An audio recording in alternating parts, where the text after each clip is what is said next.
Thank you very much, Greg, and hi, everybody. I'm glad to be here, in particular as the changes that we're going to see in the regulatory environment really put at stake the major contributions to economic growth that digital advertising has done so far, and also undermine the key economic model of boosting benefits to consumers and for a sustainable media ecosystem through data and targeting. Greg, could you pass me the controls, please, and then I will take through my slides, or would you like to do that?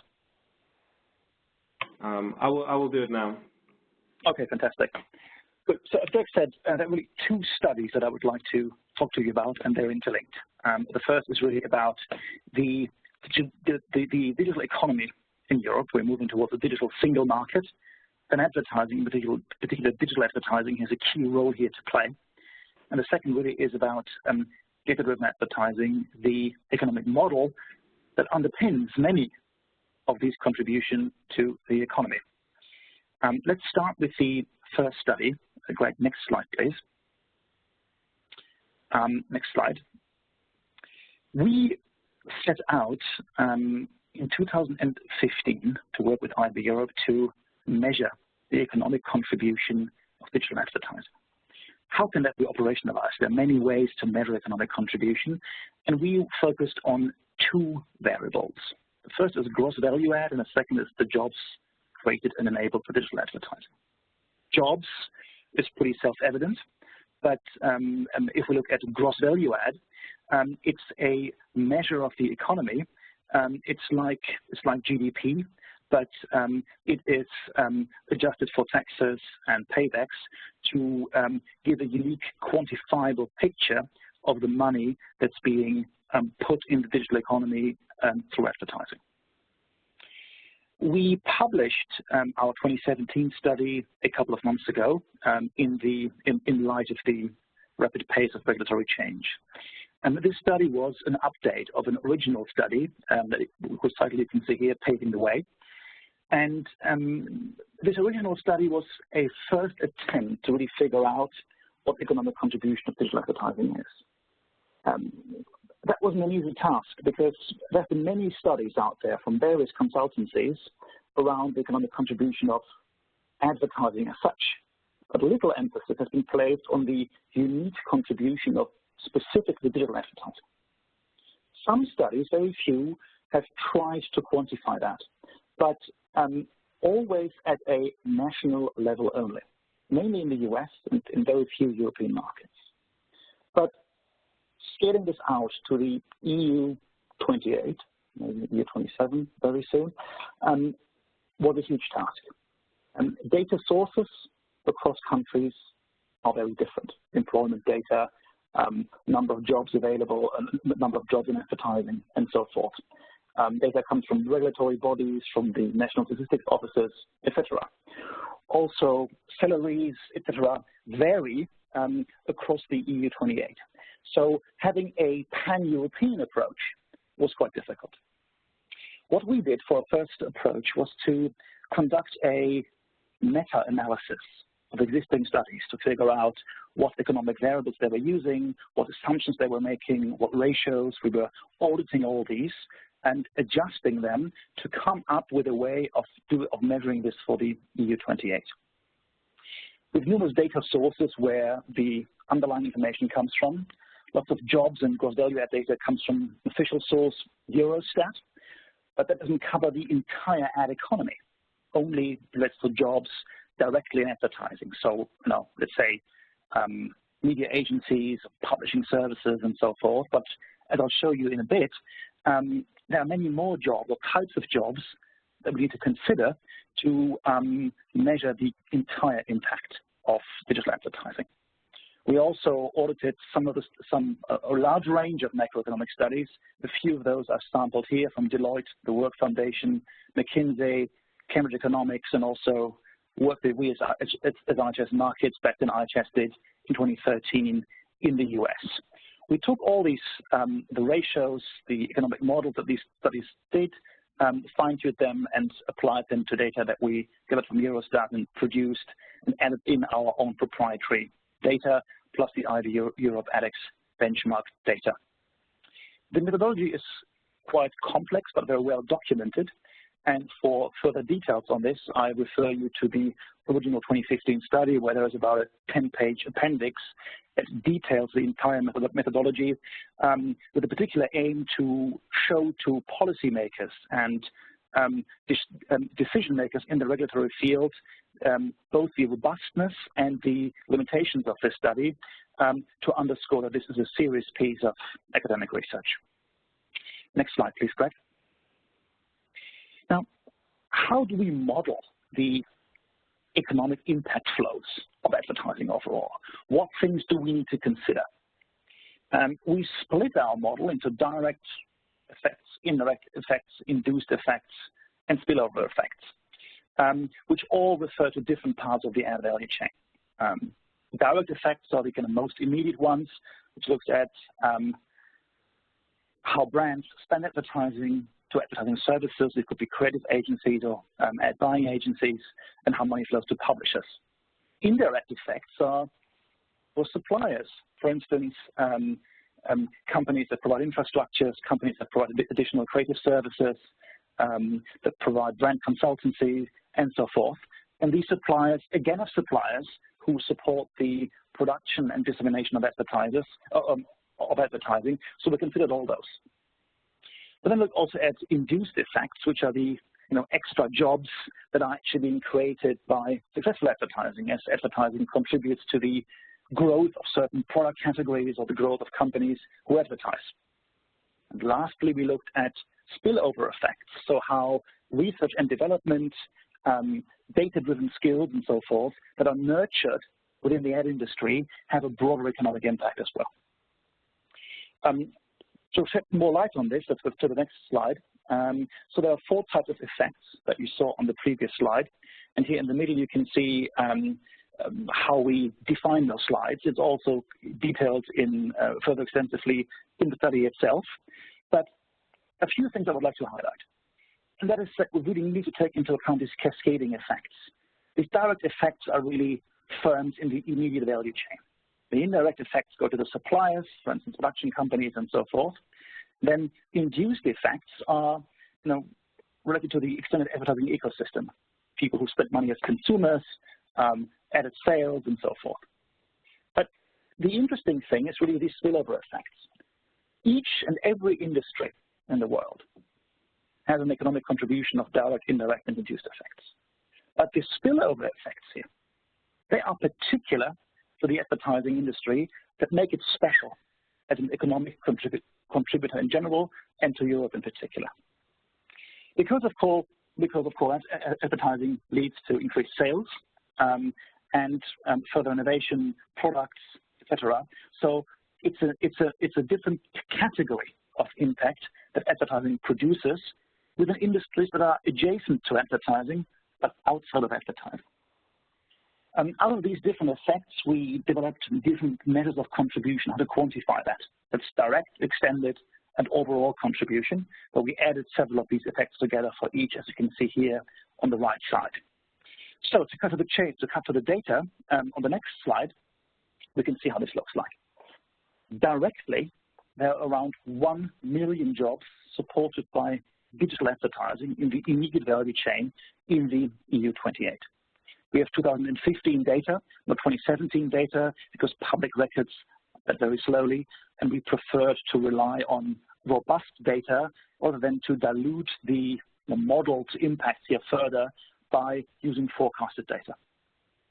Extended data, we can really see a strong increase to 1.5 million jobs. But then if we look at the overall impact, we see a multiplication of the effect to around 6 million jobs created or supported by digital advertising. Supported here, of course, means that should advertising disappear, not all of these jobs will disappear as well. Some jobs will carry on and continue, but they are at least partly funded by digital advertising. Whereas the direct and the extended jobs, they are all created immediately by advertising. Next slide. And we can also see how this translates into gross value add, so what the contribution, the economic contribution is. And digital advertising, again, 2015 data, contributed over €500 billion to the EU economy. If we look at the overall effects, and 25 billion or 118 billion if we look at the direct and the extended effects. So it's clear to say that digital advertising is a key contributor, and that changes to the regulatory environment in which digital advertising works, reduces the gross value add, possibly reduces the jobs, and also diminishes the overall economic impact. So the main argument is, if digital advertising is hampered, it doesn't just affect the ad industry, but it affects the economy at large in Europe beyond people employed directly within advertising. Next slide. Just to chart the growth of digital advertising here from our IAB and IHS Markit ADEX study, we can really see how quickly digital advertising has become an economic contributor, here measured with the total spend that's being carried out. And we can see a 35.2 billion euro increase. That's the size, by the way, of more than the entire TV ad industry as of 2016 within the last 10 years. So digital advertising moved from the margins of the ad industry, from a modest contributor to the EU economy, to a key contributor, and from a by-medium perspective, the biggest contributor in terms of media and advertising to the EU economy. Next slide. And we can really see, again, if we chart through this, how the distribution of media spend has changed and how the role of digital has become growing much faster. We can see in 2007 we had peak traditional media advertising. Then in 2008 we had peak overall advertising, massive recession in 2009. And then the last few years, 2010 up to 2014, was mainly a redistribution game, where we saw the share of non-digital advertising decline, but the overall market wasn't growing. Or digital advertising did not really expand the overall market. But we see as of 2014, this changed, and as of 2016, we have a new overall market high for ad spend overall, fueled by digital advertising. Next slide. Here we can see all these explanations. And this means today that in aggregate, if we put display, classified and directories, search, and many subcategories, video, in-stream, outstream, banners, mobile, desktop, everything together in one category, we can see that it is the online or digital is the largest category overall. Of course, these comparisons are not entirely fair, as different types of ad spend are aggregated here and online, both below the line and above the line spend. And the TV broadcasters also are key contributors to online digital ad spend through their AVOD services. Next slide. And this economic contribution of digital advertising clearly extends beyond jobs or gross value add.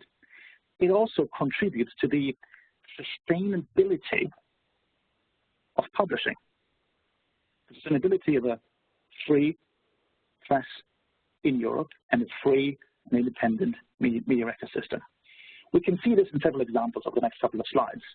Here is an example of the online revenues of newspaper and consumer magazines in 2016, defined by their funding sources, where advertising absolutely is the key driver, with over 80% of revenues coming from advertising.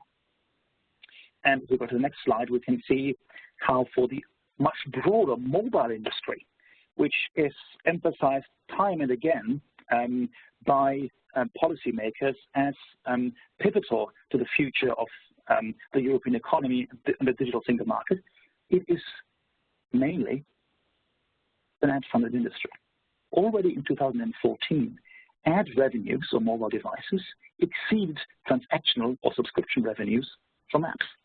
And we can see the gap between app revenues and ad revenues growing over time, where we move from today a 1.6 multiplier to a 2.2 multiplier by 2020.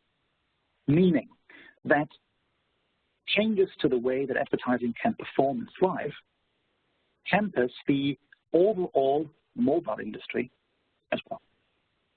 And on the next slide, we can see that the importance of advertising is similarly pronounced within the video ecosystem, where despite the rise of Netflix, of Amazon, and other SVOD subscription services or transactional video on demand, we can see that advertising generates over half of the revenues of audiovisual content distributed on the open internet. Next slide. With these broad economic drivers and impacts in mind, we need to look at what is really, on a more infrastructural level, underpinning this. That's clearly data. The ad industry has moved from a small data to a big data, or from an industry that was supported by data to an industry that transacts on data. So to quantify the contribution or the impact of data-driven advertising, we, in collaboration with IAB Europe, conducted a separate study, which I'm going to present to you now. What we did is we conducted in-depth interviews with participants across the value chain, from advertisers to agencies, ad specialists and publishers, and tech providers. We had a sample of 30, which were in-depth interviews, often hour-long conversations. We used the principle of sample saturation, or theoretical saturation, to stop interviewing, which meant that based on our interview guide, once responses were similar or didn't yield any additional insights, we concluded the field work.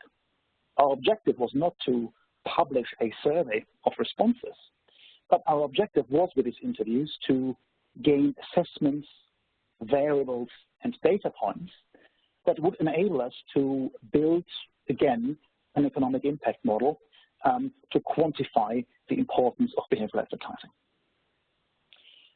Of course, data-driven advertising in Europe happens on a very, very large scale that differs between countries. As you can see on any data of programmatic advertising, which is, let's say, much more pronounced in the UK than in some of the smaller CEE or Southern European markets, for instance. So we also adjusted our interviews based on more mature and less mature digital markets. But then combine all this data with by company and overall market data, or by transaction model data that we, as Cypress Market, gather anyways on an ongoing basis. At the end of the study, we also developed some scenarios. So what happens if scenarios? How much would the ad market collapse if the e-privacy regulation in its current draft form would hit reality? This required a lot of econometric modeling, and to do that, we developed by company ad revenue, or if we couldn't find by company data either not reported or not through official channels such as tax return systems and so forth, we created company segmentations, groups of companies. Is it a publisher? Is it an ad tech provider? And so forth. And each company or type of company, we added a certain score, an impact score, or or other types of indices to figure out how much their business model would be disrupted based on their reliance on data, the availability of login-based data, first-party data, and so forth, so that we could really figure out what a differential impact across all market participants would look like. A last note here, we looked at GDPR and e-privacy combined. If you just could go back 1 second, Craig. We looked at GDPR and e-privacy combined. And for many participants, they were able to provide impact assessment and concerns about the package of those regulations, and didn't really split out GDPR and e-privacy in their assessments. Overall, we can see, though, of course, that contingency models are far more mature and also easier to execute come out of GDPR than e-privacy, which is a huge question mark for many. And strategies and, joint industry initiatives or by market approaches that are required, for instance, to harmonize login details across, let's say, Germany, the UK, or EU as such, are not that advanced, and many questions remain. So overall, we can say that although we didn't separate GDPR and e-privacy, the main concern here is e-privacy. Now, why is data so important? If we go to the next slide, we can see that brands today are pressured to create more impact in advertising with the same or less budgets. If we direct our attention to the left slide here, we can see in the US how ad spend and GDP correlate. We can clearly see how in the past recessions meant that ad spend was dropping as well, and even in a multiplied way. For instance, if you look here at 2008 and 2009. So there is kind of a correlation. It's around an R-square of 0.68, 0.7, depending on the market that you look at. But what happens today is historical first, where increasingly we see macroeconomic growth and total ad spend, not digital, total ad spend, becoming disconnected. So meaning when the economy grows, advertising doesn't necessarily grow anymore either. So in the West, that means, on the right slide, overall we are in, when it comes to paid media, we are in post-growth market. We can see here, segmented by regions of the world, from LATAM to Western Europe, we can see compound annual growth rates. So the average growth rates for the period from 2016 to 2021, 5 years, and we can see that the growth rates for the US and Western Europe are really trailing behind the rest. So post-growth. And CEE is actually only the kind of, it's not really that far behind the US and Western Europe. So overall in Europe, we need to do more with less or more with the same in a stagnant or slow-growing market, and data is pivotal for that. Next slide, please. We can already see how the need for ROI and measurability has transformed digital advertising. Here's an example.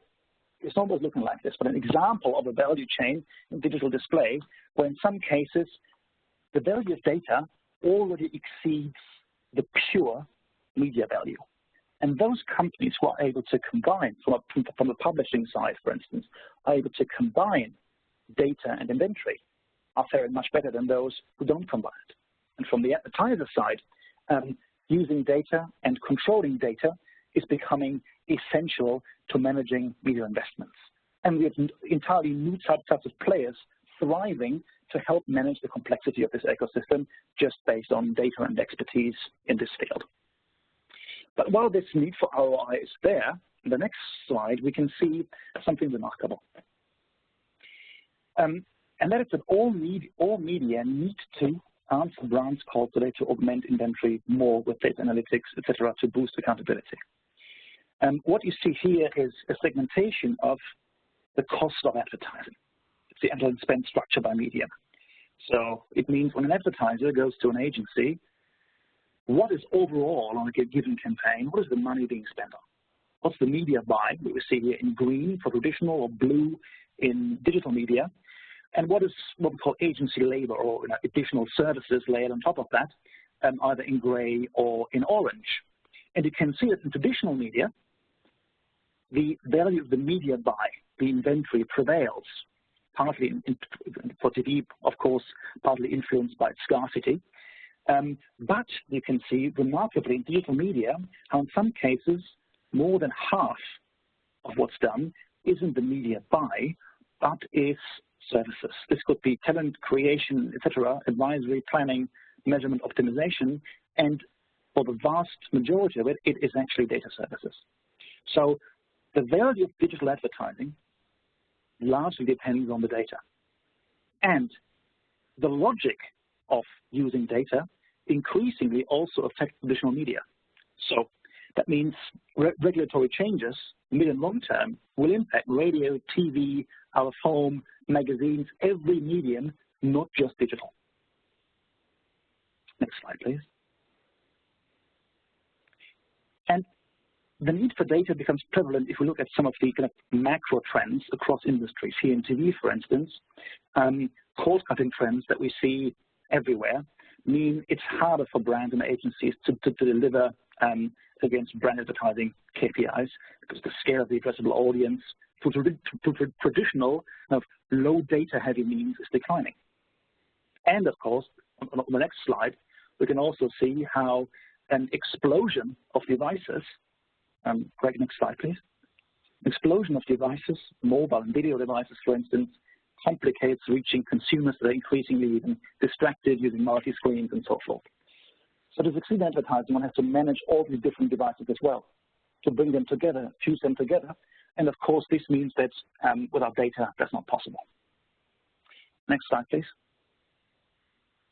Now, amidst all these challenges, the ad industry has come a long way of finding ways to provide better value for advertising euros.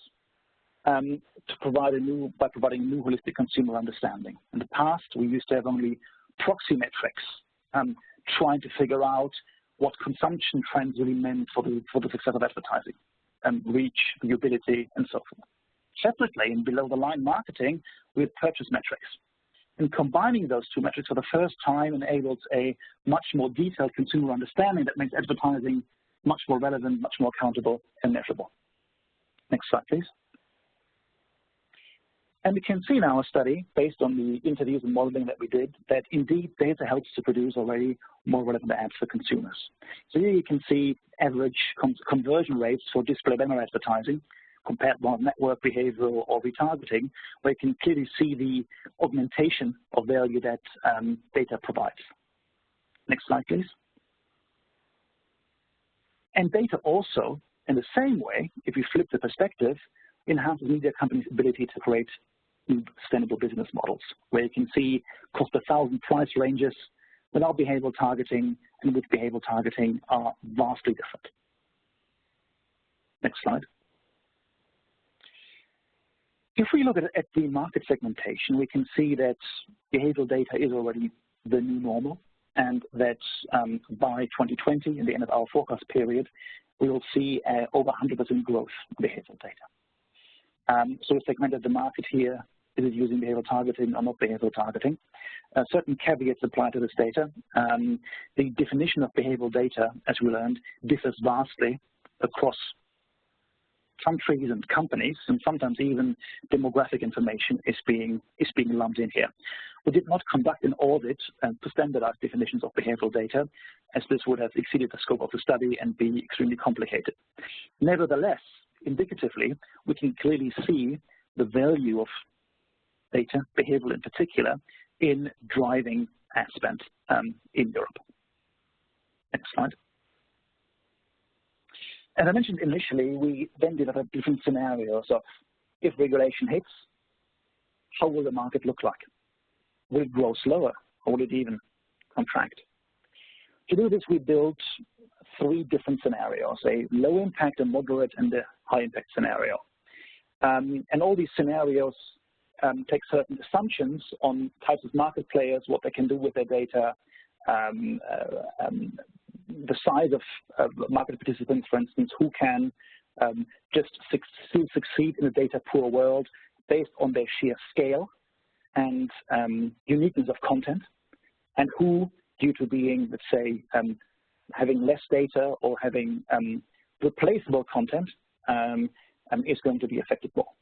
And all these different things based on scoring and indices went into our impact calculations, which we'll show you now. Next slide, please. But we can see, based on these different scenarios, in 2016, we can see an up to 50% value loss in the market. So the current market here is the 41.8 billion euro market as established in the ADEX benchmark study. And scenario 1 shaves off around 30%, scenario 2, 40%, and scenario 3, around 50%. that means, if we look at the historical evolution, that the market goes back at least 2 years and at worst 5 years, basically to the pre-programmatic age, based on now our 2016 market. Now, of course, we shouldn't just look at 1 year, because the impact of regulation is cumulative. It will affect the further growth of the market, and some impacts will only play out over several years. So if we fast forward to 2020, on the next slide, we can see that medium long term, the impact will be much more severe. So assuming that GDPR e-privacy hit the market now, assuming some publishers or players are faring better than others, that some markets are better at using contingency measures than others, that some ad spend is still being, the ad spend is not reallocated aggressively to other media, still going to digital without data accountability. An optimistic scenario where the 2020 market, which we extrapolated based on historical growth rates, would be around 55% lower than without regulatory change, and could even be up to 45, up to nearly 70% lower, if we assume that contingency measures are very hard to execute, and that would say even the large online platform players, which have a significant stake in the digital ad market, are hit nearly as hard as other players. So to conclude, we could see today in this presentation that digital advertising is a key contributor to the European economy in terms of gross value add, jobs, sustainable models for monetizing media content, and also that data plays a pivotal role in this, and that that a large chunk of the positive contributions that digital advertising has done in the past and could continue to do in the future will be taken away if regulation plays out as it's currently planned. And with that, I thank you very much, and I pass back to Greg and look forward to some of your questions. Thank you.